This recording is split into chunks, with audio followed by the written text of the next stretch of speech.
How to buy crypto under 18. Hi everyone, welcome back to our channel. Today in this following video I'm going to show you how you can buy crypto if you're under 18. So if you want to buy cryptocurrency and you're under 18, now you should keep in mind that there's no specific law preventing you from doing so.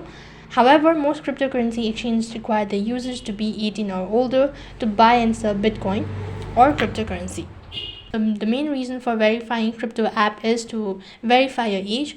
So if you're under 18, then you'll not be able to trade on crypto app. Now it is legal for teenager under 18 to buy crypto, as it is possible with car waste. So most crypto exchanges have 18 plus age requirement, but minors can invest in crypto with parental consent through custodial accounts. So always be aware of tax implications and consult with your parents to stay on the right side of the law as well. So these were some of the general guide on how you can buy crypto if you are under 18. So that's it for this video. I hope the video was helpful.